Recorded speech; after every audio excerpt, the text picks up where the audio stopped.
Olá, pessoal! Tudo bem? Professora Alessandra Vieira aqui do curso CPC e hoje nós vamos ao nosso aulão, a nossa mega revisão para o concurso do Canoas Prev. Então nós vamos ver alguns tópicos do direito constitucional. Claro, é uma revisão, né, pessoal? Então eu peguei alguns detalhezinhos que eu considero os mais importantes e que com certeza podem ser objeto de questionamento do concurso que vocês irão prestar. Então nós começamos dando uma lembrada no nosso artigo 5º da Constituição Federal, especificamente o artigo 5º, inciso 4º, que trata da liberdade de expressão. Então o artigo 5º, inciso 4º, ele diz assim: é livre a manifestação do pensamento, sendo vedado, sendo proibido o anonimato. Eu sempre digo em sala de aula, as bancas adoram esse artigo 5º, inciso 4º, ele cai muito, pessoal, em termos de prova. Então já saliento a vocês, né? Todos nós temos a nossa liberdade de expressão, mas a gente não pode se esconder por trás do anonimato. E por que a gente não pode, né, se esconder atrás do anonimato? Por uma questão muito simples. Se nós, no exercício da nossa liberdade de expressão, a gente fere a dignidade, a imagem, né, a moral de uma pessoa, essa pessoa ela tem o chamado direito de resposta. Direito de resposta que é sempre proporcional ao agravo sofrido, além da possibilidade de ingressar com pedido de danos materiais, danos morais, danos à imagem, aquilo que for cabível na situação concreta, certo? Então não esqueçam, a Constituição Federal, ela prevê, né, como eu disse para vocês, o chamado direito de resposta, sempre proporcional ao agravo que a pessoa sofreu e além do direito, né, que ela tem de solicitar uma indenização por danos materiais, danos morais ou danos à imagem, tudo, claro, dependendo da situação.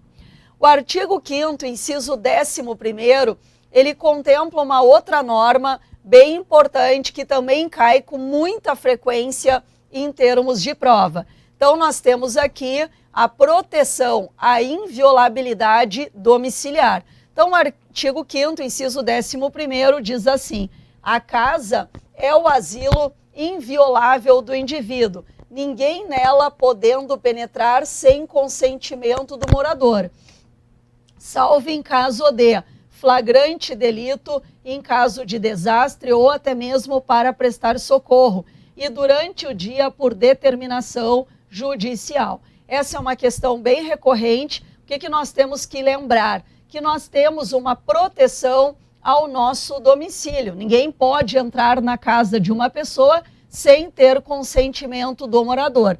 Mas nós temos exceções, e nós temos exceções no período do dia, como temos exceções no período da noite, né, que são praticamente iguais, com exceção de um. Então, o que a nossa lei diz? Que numa situação de flagrante delito, né, uma situação de flagrante delito, vale para os dois, tá? Numa situação de desastre, né, vale para os dois também, vou colocar aqui, tá? Numa situação de desastre. Numa situação para prestar socorro, que vale para os dois também, né? Prestar socorro, tá? E durante o dia, ainda por determinação judicial, a gente pode ter o ingresso na casa de uma pessoa. Então é óbvio, né? Se está acontecendo um crime dentro da casa, independente se for dia, se for à noite, é óbvio que dá para entrar na casa do morador para evitar, né, que esse crime ele seja, digamos assim, concluído, né? Então a pessoa será pega numa situação de flagrante.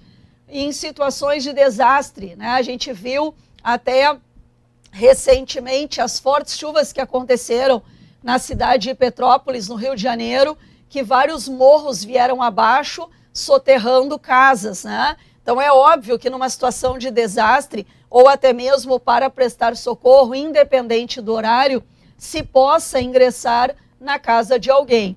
E durante o dia nós temos ainda a determinação judicial. Então, se nós tivermos uma ordem judicial, se a autoridade policial tem uma ordem judicial, pode ingressar na casa da pessoa somente durante o período diurno. Então, por determinação judicial, nós não temos no período noturno. O policial vai ter que esperar o amanhecer do dia para cumprir, por exemplo, aquele mandado, para cumprir aquela ordem, né, expedida pela autoridade judiciária. Seguimos adiante, o artigo 5º, inciso 12, ele trata da proteção às comunicações. Então, diz ali, é inviolável o sigilo da correspondência, das comunicações telegráficas, das comunicações de dados, das comunicações telefônicas, salvo no último caso, que é o das comunicações telefônicas, desde que se tenha uma ordem judicial, nas hipóteses e na forma que a lei estabelecer, para fins de investigação criminal ou instrução processual penal. Então, a ideia da nossa Constituição Federal é que nós temos uma proteção nas mais variadas formas de comunicação, seja por correspondência, uma comunicação telegráfica, uma comunicação de dados, como é o caso do WhatsApp, e também na comunicação telefônica. Mas no caso da comunicação telefônica, a gente pode ter uma autorização judicial para que o sigilo dessa comunicação ele seja quebrado, desde que seja para dois motivos, né? Para instruir uma investigação criminal ou para um processo criminal que já está em andamento. O que vocês devem cuidar é que no concurso eles dizem assim, desde que autorizado pelo Ministério Público ou pela autoridade policial. Errado, pessoal. Apenas a autoridade judicial é que pode autorizar a quebra do sigilo das comunicações telefônicas. O Ministério Público pode pedir a quebra da comunicação, né, do sigilo da comunicação telefônica, assim como a própria autoridade policial. Mas a autorização é do Poder Judiciário. E apenas para duas finalidades: para instruir uma investigação criminal que está em andamento ou para instruir um processo de natureza penal. Ok, pessoal? Tudo certo? Beleza. Vamos agora ao artigo 5º, inciso 13. Ele trata do livre exercício da atividade profissional. Uma outra questão também muito recorrente em termos de prova e que eu faço questão aqui de relembrar com vocês. A Constituição Federal, eu peço desculpas, pessoal, que eu estou bem gripada, então, né, fica aquela vontade de tossir e eu peço desculpas a vocês, certo? Então, o artigo 5º, pessoal, inciso 13, ele diz ali que é livre o exercício de qualquer trabalho, ofício ou profissão, atendidas as qualificações profissionais que a lei estabelecer. Todos nós temos a liberdade de escolher a nossa atividade profissional, né? Ah, eu quero ser engenheiro, eu quero ser médico, eu quero ser dentista, eu quero ser advogado, eu quero ser professor. Todos nós temos a liberdade de escolher a atividade profissional que a gente, né, pretende seguir. Só que algumas atividades profissionais estão condicionadas ao que a lei determina, como é o caso do exercício da advocacia. A pessoa ela pode escolher ser advogado, mas além de cursar a faculdade de Direito, ela terá que se submeter ao chamado Exame Nacional da OAB, que vai habilitá-la ao exercício da advocacia. Então, a Constituição Federal, ela tem aqui o que nós chamamos de norma de eficácia contida. É uma norma que tem uma aplicação imediata, mas ela pode ter uma restrição por uma lei infraconstitucional. Ó, é livre o exercício de qualquer trabalho, ofício ou profissão, desde que atendidas as qualificações profissionais que a lei estabelecer. Então, se naquela atividade profissional nós tivermos uma lei regulamentando, não basta a nossa vontade em exercer atividade profissional. Nós vamos ter que seguir aquilo que a lei determina, que é o que está previsto aqui no artigo 5º, inciso número 13. Seguindo adiante, outra questão muito perguntada é o artigo 5º, inciso 16, que ele trata do chamado direito de reunião, né? Então diz assim: todos podem reunir-se pacificamente, sem armas, em locais abertos ao público, independentemente de autorização. Isso aqui é bem importante, desde que não frustre uma outra reunião anteriormente convocada para o mesmo local, sendo exigido apenas um prévio aviso à autoridade competente. Então, o direito de reunião, ele está dentro, pessoal, da nossa liberdade de expressão. Ah, eu quero participar de uma manifestação que vai acontecer na frente, por exemplo, do Supremo Tribunal Federal. Não tem problema. Todas as pessoas têm o direito de reunir-se, né? Desde que essa reunião ela seja pacífica, desde que essa reunião não tenha a utilização de armas de qualquer natureza, desde que ela não frustre uma outra reunião anteriormente convocada para o mesmo local, obviamente para o mesmo dia e para o mesmo local.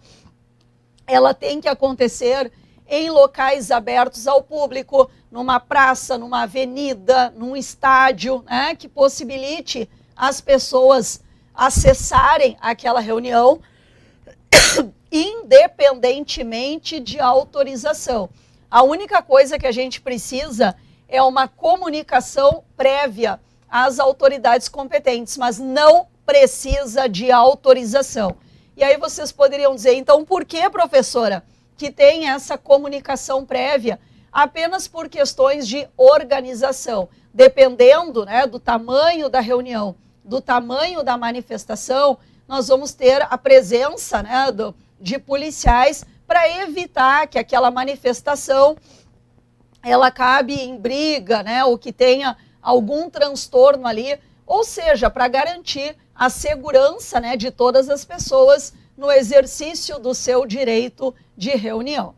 Seguindo adiante, pessoal, quando nós estudamos o artigo 5º da Constituição Federal, a gente estuda que é garantido o direito de propriedade e que a propriedade deverá atender à sua função social. Beleza, né?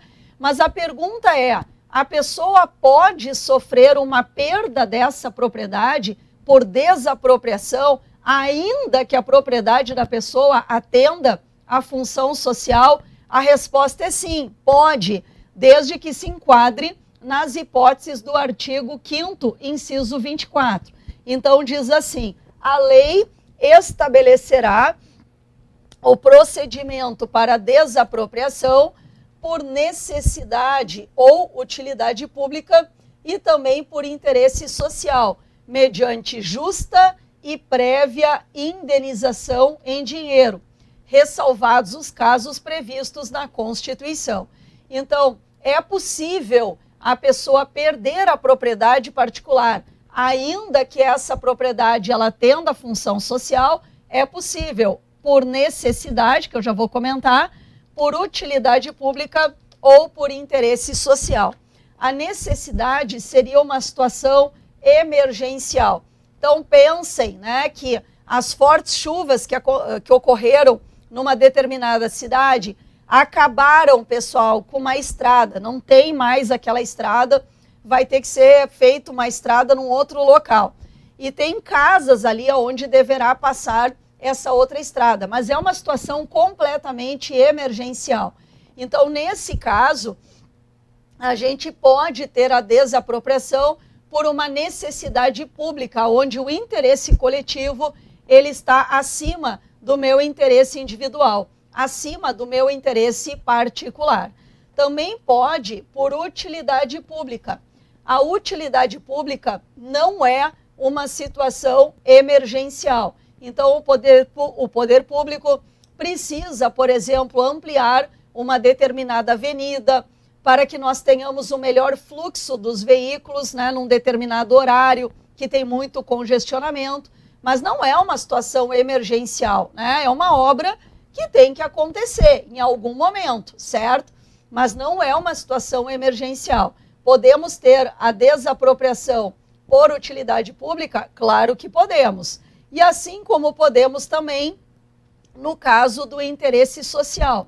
Então, colocando um exemplo hipotético, a pessoa pode ter dentro, né, da cidade uma propriedade enorme, que nem condiz com o padrão das casas, né, dentro da cidade. Então, o poder público pode entender de desapropriar aquela pessoa, digamos, para realocar uma parte da população que vive lá em condições totalmente indignas, por exemplo, de moradia, né? Então, para que nós tenhamos um melhor aproveitamento habitacional, certo? Nessas 3 hipóteses, pessoal, o que é importante a gente observar? A indenização, ela tem que ser justa, exatamente o que o imóvel vale, né? Não vai ser pago um valor menor, é o que o imóvel vale em termos de mercado. A indenização, ela tem que ser prévia, então, antes da pessoa perder a propriedade, ela já tem que ser indenizada de forma que ela consiga, né, adquirir um outro imóvel o mais breve possível, e a indenização tem que ser em dinheiro, para garantir que tenha uma maior liquidez, né, e que, portanto, a pessoa consiga adquirir uma nova moradia de uma forma rápida, certo? Então, não esqueçam essas 3 hipóteses em que nós podemos ter a desapropriação, ainda que a propriedade da pessoa esteja atendendo à função social. Bom, nós temos também, no caso do artigo 5º, inciso 25, nós temos a figura, que eu até peço que vocês anotem, da requisição administrativa, tá? Que é uma outra questão que cai também muito em termos de prova. Ó, no caso de iminente perigo público, a autoridade competente poderá usar a propriedade particular assegurado ao proprietário uma indenização ulterior, se houver dano. Então, colocando um exemplo que fica bem fácil, né, da gente entender, se vocês olharem essa foto, nós temos uma cidade ali que está completamente embaixo da água, né? E muitos moradores não podem voltar às suas residências porque elas estão completamente alagadas. Então, o poder público, pessoal, tendo conhecimento de que uma propriedade ela não foi afetada, e essa propriedade é uma propriedade grande que pode acomodar vários moradores, né, enquanto a cidade volta, digamos, ao normal, pode requisitar essa propriedade de uma forma temporária, certo? Não é assim, né? Não é o poder público vai tirar a propriedade da pessoa, vai requisitar temporariamente a propriedade de alguém. E esta pessoa, ela poderá ser indenizada. Só que a indenização, se houver, ela é ulterior, ela é depois, né? E desde que se tenha algum dano. Então, se a propriedade que a pessoa emprestou ao poder público, né, para acomodar essas pessoas que estão momentaneamente, temporariamente, sem as suas casas, certo? Se a propriedade desta pessoa não sofreu qualquer tipo de dano, não há que se falar em indenização, né? Agora, se a propriedade sofreu algum dano, aí sim, posteriormente, o proprietário será indenizado. Temos também o artigo 5º, inciso número 36, que ele trata, né, do princípio da segurança jurídica. Diz ali que a lei não prejudicará o direito adquirido, o ato jurídico perfeito, bem como a coisa julgada. Então, qualquer alteração, né, ou qualquer nova lei que a gente possa ter, não pode prejudicar situações que já estão consolidadas, né? A lei, ela passa a valer daqui para frente, ela não vai retroagir para pegar situações, né, que já estão acobertadas, né, que já estão protegidas pelo princípio da segurança jurídica. Em virtude, por exemplo, do ato jurídico perfeito. O ato jurídico perfeito é aquele que já se consolidou. Então, uma pessoa já está aposentada. Aí nós temos uma nova lei da aposentadoria e que traz um tempo de contribuição ou até mesmo uma idade mais elevada. Isso não vai prejudicar quem já está aposentado, por questões de segurança jurídica. E essa pessoa ela está protegida pelo manto do ato jurídico perfeito. Também a lei não vai retroagir para prejudicar o chamado direito adquirido. Imaginem uma pessoa que já está quase se aposentando, né? Falta ali poucos meses para completar o prazo para se aposentar, e aí nós temos uma mudança na legislação.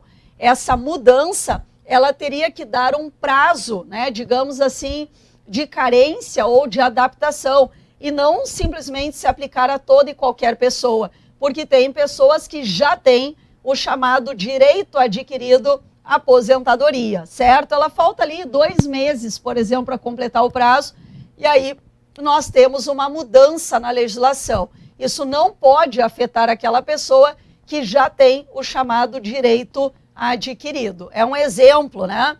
E também não pode ferir a coisa julgada. É aquela situação que já está, digamos, né, decidida em última instância, da qual não há mais a possibilidade de qualquer tipo de recurso. Então, uma pessoa entra com uma ação judicial solicitando ao Estado o pagamento, o custeio, né, de alguma medicação. Então, o Estado, pessoal, né, vamos supor, perdeu em todas as instâncias, vai ter que pagar aquela medicação.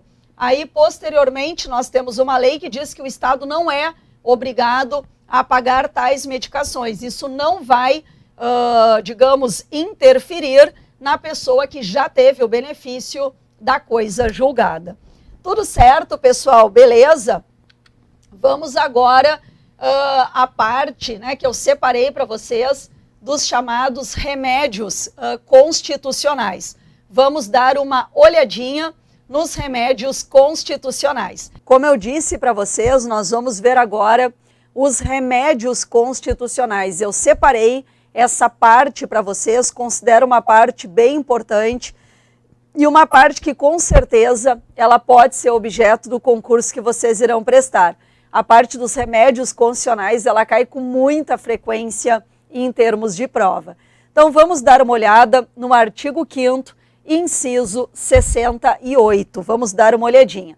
O artigo 5º, inciso 68, ele diz ali: conceder-se-á habeas corpus sempre que alguém sofrer ou estiver ameaçado de sofrer uma violência, uma coação na sua liberdade de locomoção por uma ilegalidade ou por um abuso de poder.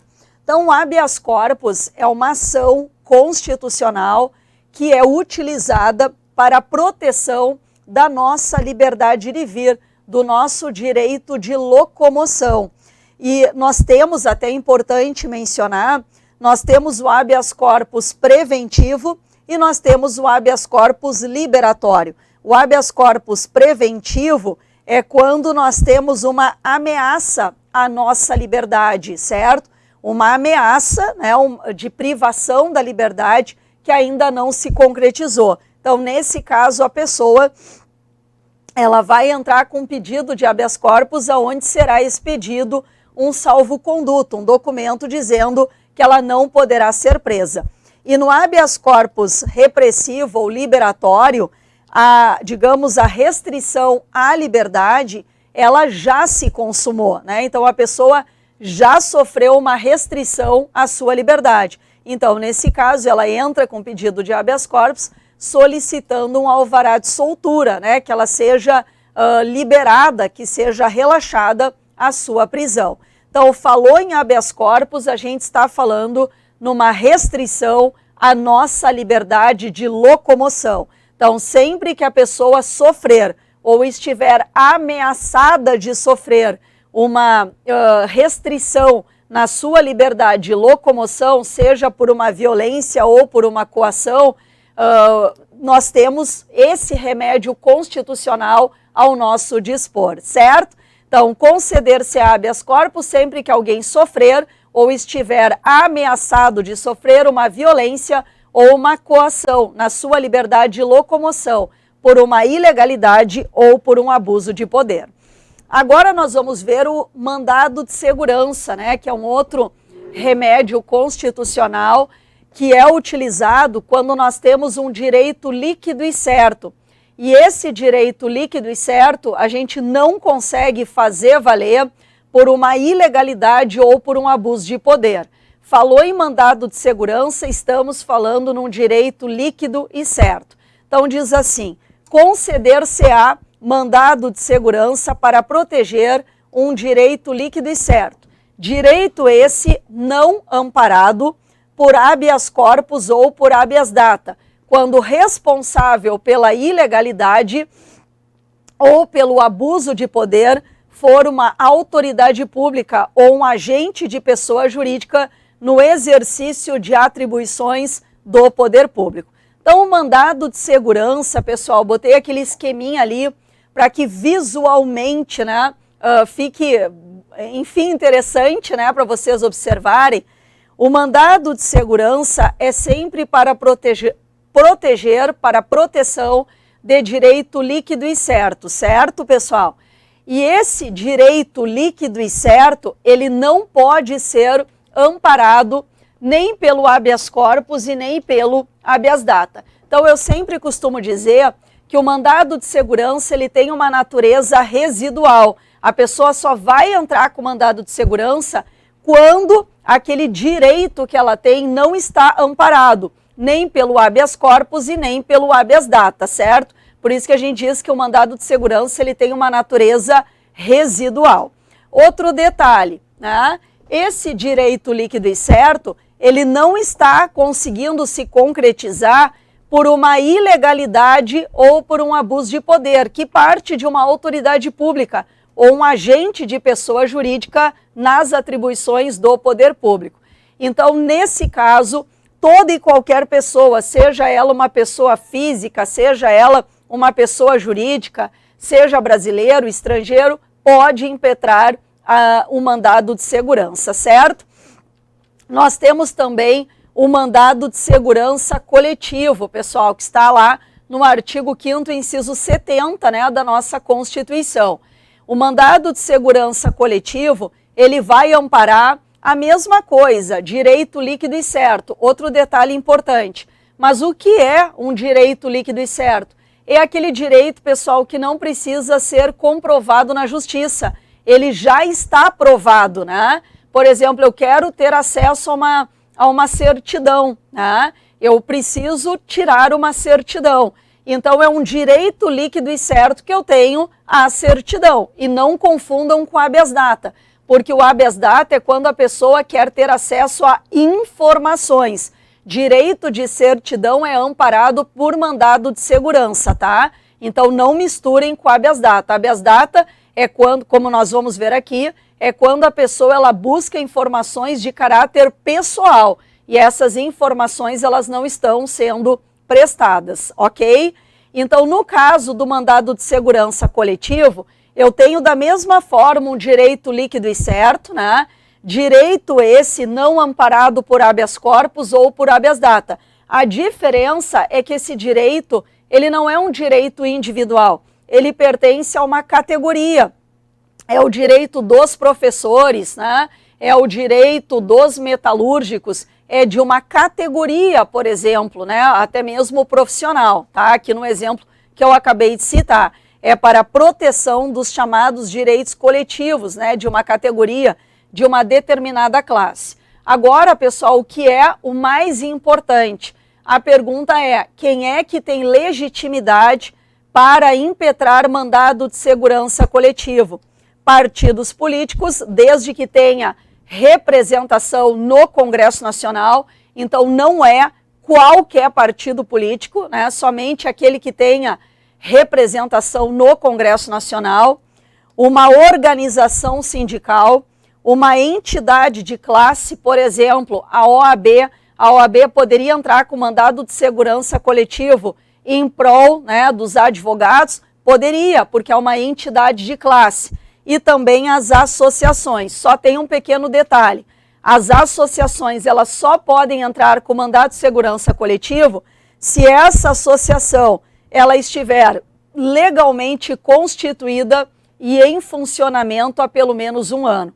Esse requisito é tão somente para as associações, desde que esteja legalmente constituída e em funcionamento há pelo menos 1 ano. Então não esqueçam, o mandado de segurança ele pode ser tanto individual como pode ser coletivo. O individual qualquer pessoa pode impetrar e o coletivo é quando nós estamos defendendo o interesse de uma classe, o interesse de uma categoria. Então, para evitar, colocando um exemplo dos professores, né? Para evitar que cada professor entre com uma ação, por exemplo, individual, o sindicato dos professores pode entrar com mandado de segurança coletivo em nome da categoria. Ficou claro, pessoal? Deu para entender? Beleza. Vamos então agora relembrar o chamado mandado de injunção, né? Que é outro remédio constitucional que nós temos e, como eu falei para vocês, né, com certeza possível de cair no concurso que vocês irão prestar. Então diz ali, conceder-se-á mandado de injunção sempre que a falta de uma norma regulamentadora ela torne inviável o exercício dos direitos e das liberdades constitucionais e das prerrogativas inerentes à nacionalidade, à soberania e também à cidadania.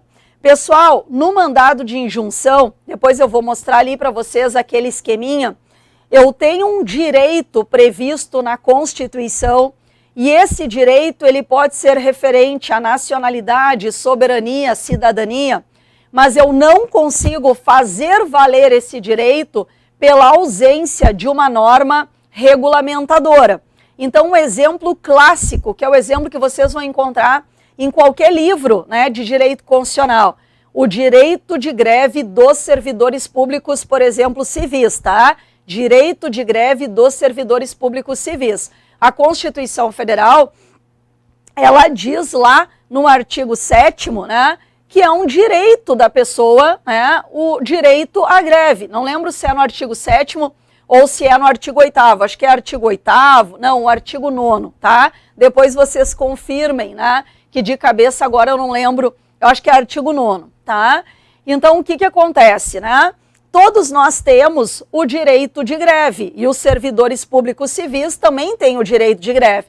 Inclusive esse direito também está previsto no artigo 37 da nossa Constituição Federal, que fala especificamente do direito de greve dos servidores públicos, certo? O artigo 9º, ele trata do direito de greve de uma forma geral, ok? Só que o que acontece, pessoal? Está escrito no artigo 37 que esse direito de greve dos servidores públicos está condicionado a uma lei. E qual é o problema? Que nós não temos essa lei. Então, o servidor público ele tem o direito de greve, mas ele não consegue exercer pela ausência de uma norma regulamentadora. Então, nesse caso, é cabível o mandado de injunção, né?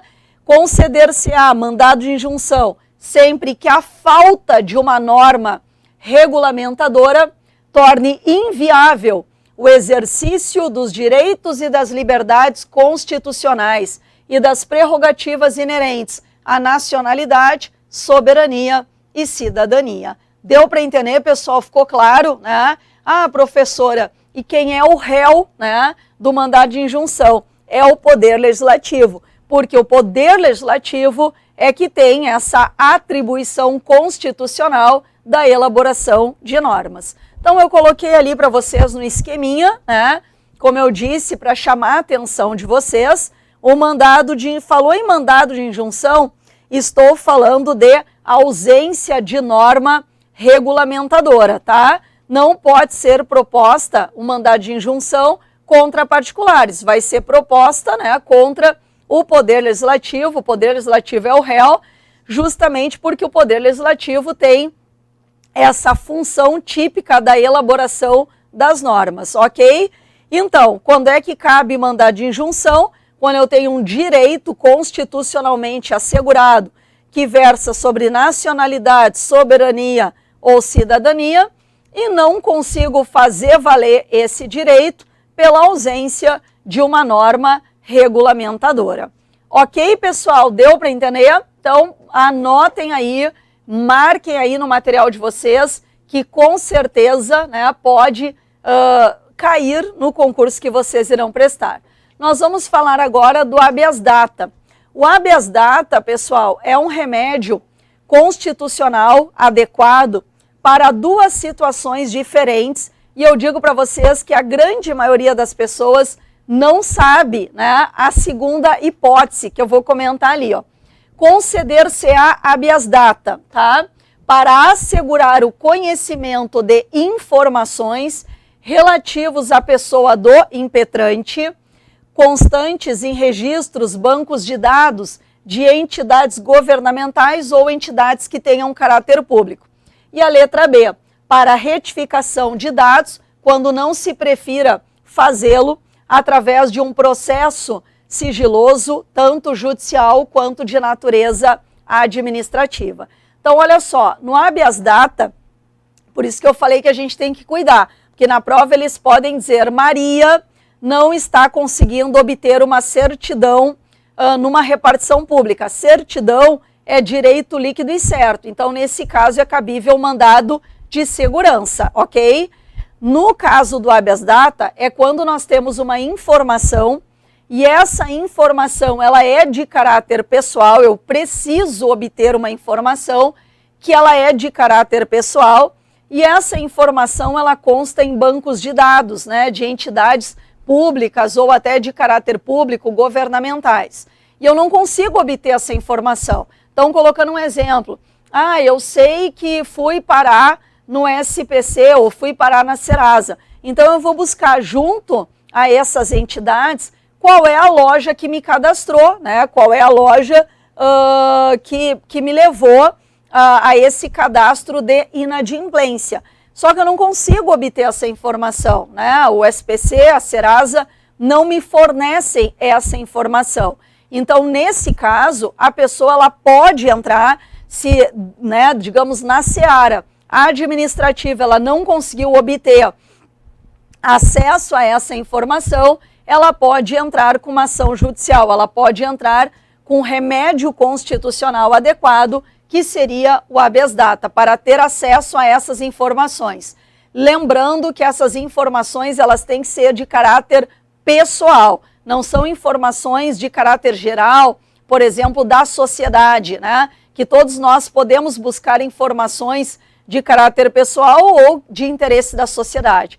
Nesse caso aqui, são informações de caráter pessoal, ok? E eu não consigo, como eu falei para vocês, ter acesso a essas informações, né? Porque aquela entidade, né?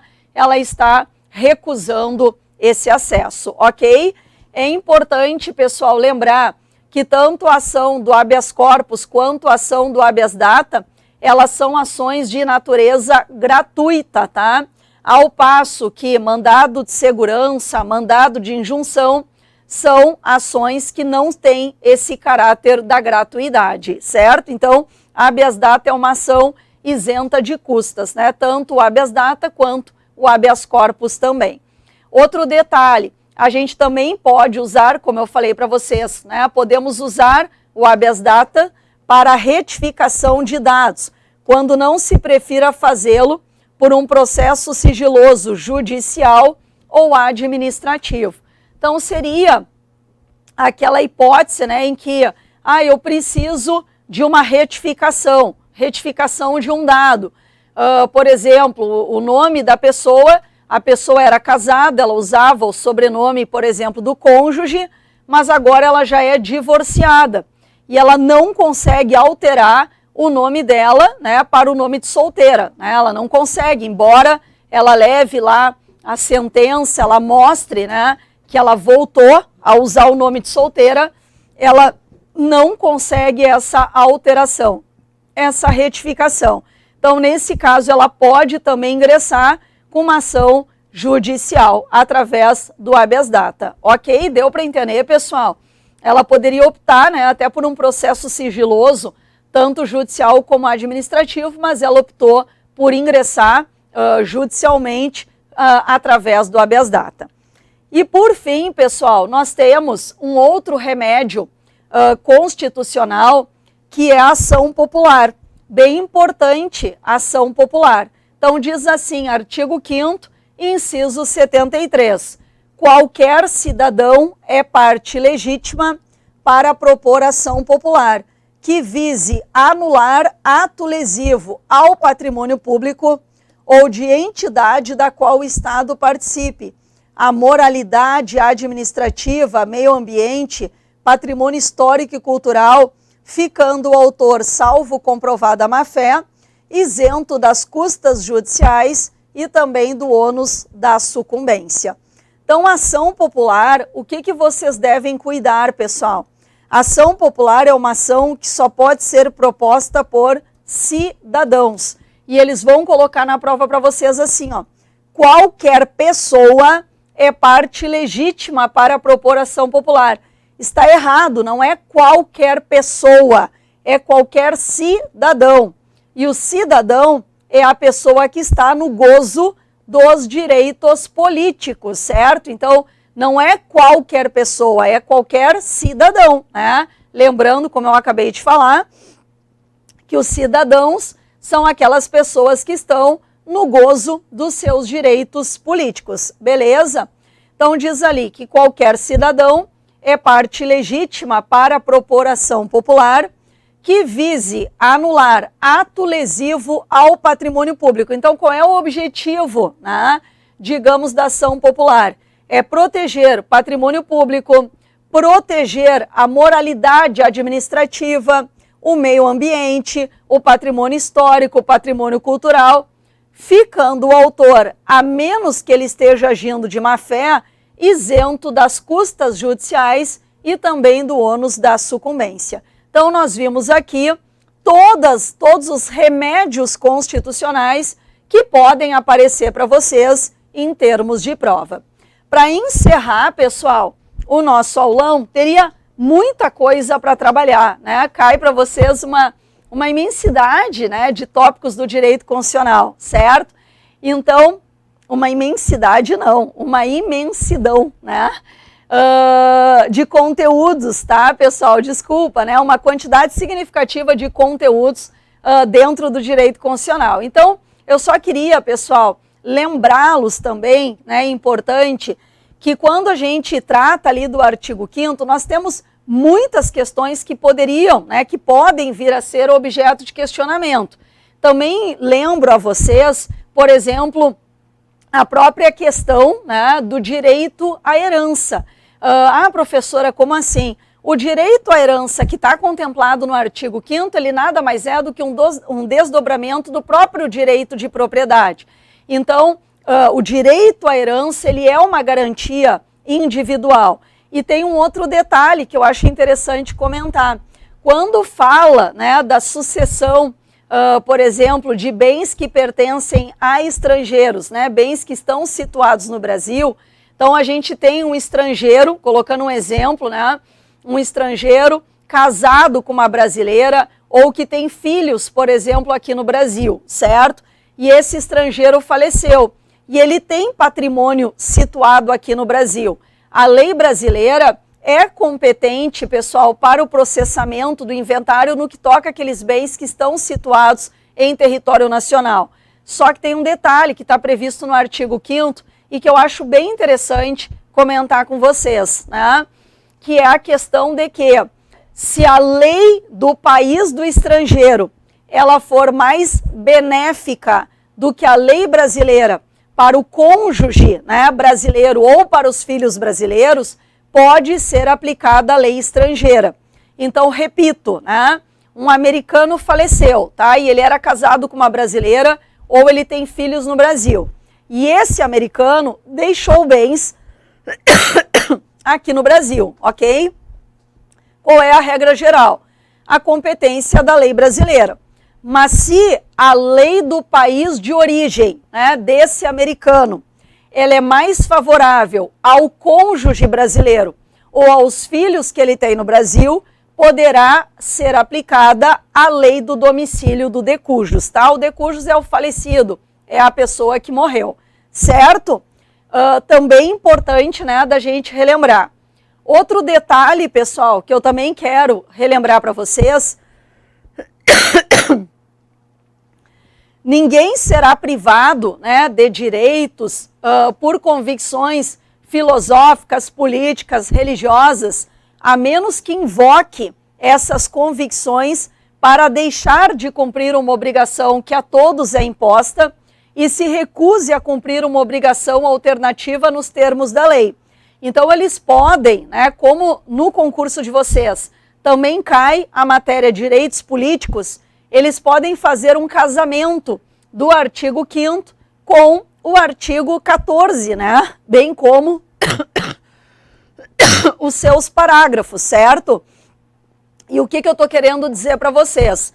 Que eles podem colocar, né, se, por exemplo, uma pessoa que se recusa a cumprir uma obrigação, né, principal, como o serviço militar obrigatório, por motivos, né, de consciência ou até por motivos religiosos, e ela se, se nega também a cumprir a obrigação alternativa, se ela poderá sofrer uma privação dos direitos políticos dela. E a resposta é sim, ela pode sofrer uma privação dos direitos políticos dela. Então a gente, né, tem que cuidar, porque eles podem fazer esse tipo, né, de ligação na prova que vocês irão prestar, ok? Outro detalhe, cai para vocês a matéria nacionalidade, né? Eu coloquei no material, mas não dá tempo, né, pessoal? A gente projeta várias, né, coisas que a gente considera importante, mas o tempo ele é curto, né? Passa rápido.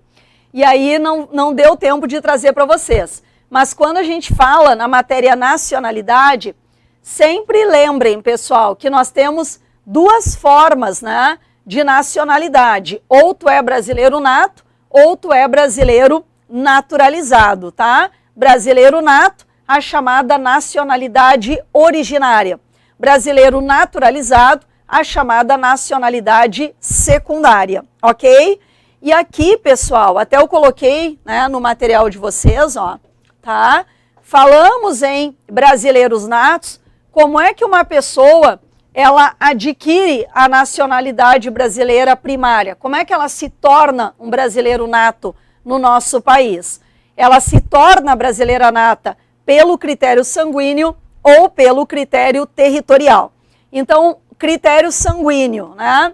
Para o Brasil, será, aqui é o critério territorial, vamos então primeiramente pelo critério territorial. Para o Brasil, será brasileiro nato toda pessoa nascida em território brasileiro, independentemente da nacionalidade dos pais, tá? Que é a hipótese da linha A, né? Artigo 12, inciso 1º, a linha A. Então, se eles colocarem na prova para vocês, nasce uma criança no Brasil, filha de um casal de japoneses que estavam a passeio. Qual a nacionalidade dessa criança para o Brasil? Ela é brasileira nata, e ela é brasileira nata pelo critério territorial. Ela nasceu em território brasileiro, certo? Então, será brasileiro nato toda pessoa nascida na República Federativa do Brasil, ainda que os pais sejam estrangeiros, desde que esses pais não estejam a serviço do seu país. Então, se dissesse assim, nasce uma criança no Brasil, filha de um casal de americanos, cujos pais estavam a serviço dos Estados Unidos. O que a criança é para o Brasil? Estrangeira. Beleza? Depois, a outra hipótese, né, que nós temos, que daí é o critério sanguíneo, né, a nossa linha B, será considerado brasileiro nato toda pessoa nascida de pais brasileiros, certo? Independentemente do local de nascimento. Só que a gente vai ver que tem um detalhezinho, né? Então, será brasileiro nato a pessoa nascida no estrangeiro, filha de pais brasileiros, pai brasileiro ou mãe brasileira, desde que qualquer deles esteja a serviço da República Federativa do Brasil. Então, quando a criança, ela nasce no exterior, ela é filha de pai brasileiro ou mãe brasileira, porque não é obrigatório que os dois pais sejam brasileiros, ela será brasileira nata, desde que o pai brasileiro ou a mãe brasileira esteja a serviço da República Federativa do Brasil. Então, tem esse requisito, né? O pai brasileiro ou a mãe brasileira devem estar a serviço da República Federativa do Brasil. E por fim, pessoal, nós temos uma terceira hipótese de brasileiros natos, que está na linha C. Artigo 12, inciso 1º, a linha C. São brasileiros natos os nascidos no estrangeiro, de pai brasileiro ou mãe brasileira, desde que sejam registrados em repartição brasileira competente, embaixada brasileira ou consulado brasileiro situado no exterior, certo? Ou venham a residir na República Federativa do Brasil e optem em qualquer tempo depois de atingida a maioridade pela nacionalidade brasileira. Então, quando uma criança ela nasce no exterior, filho de pais brasileiros, certo? Que não estavam a serviço do Brasil, essa criança ela é estrangeira. Mas ela pode se tornar brasileira nata? Pode, desde que ela seja registrada numa repartição brasileira competente, uma embaixada brasileira ou consulado brasileiro situado no exterior. Se ela não for registrada nem na embaixada e nem no consulado, ela ainda pode se tornar brasileira nata? Pode, desde que ela venha morar no Brasil e após a maioridade faça uma opção pela nacionalidade brasileira. Tem prazo para vir morar no Brasil? Não tem. Tem prazo para fazer opção? Não tem. Mas só pode ser feito após a maioridade. Após a maioridade a qualquer tempo. Certo, pessoal? Terminamos aqui. Espero que todos vocês tenham uma excelente prova, né? Espero que tenham gostado da aula. Hoje eu não estou nos meus melhores dias por conta da gripe, né? Que deixa a gente indisposto, né? Com dor no corpo. Mas tentei trazer para vocês aqui aspectos que eu considero muito importantes para o concurso que vocês irão prestar. Um grande beijo, boa sorte, pessoal. Essa vaga é de vocês. Até!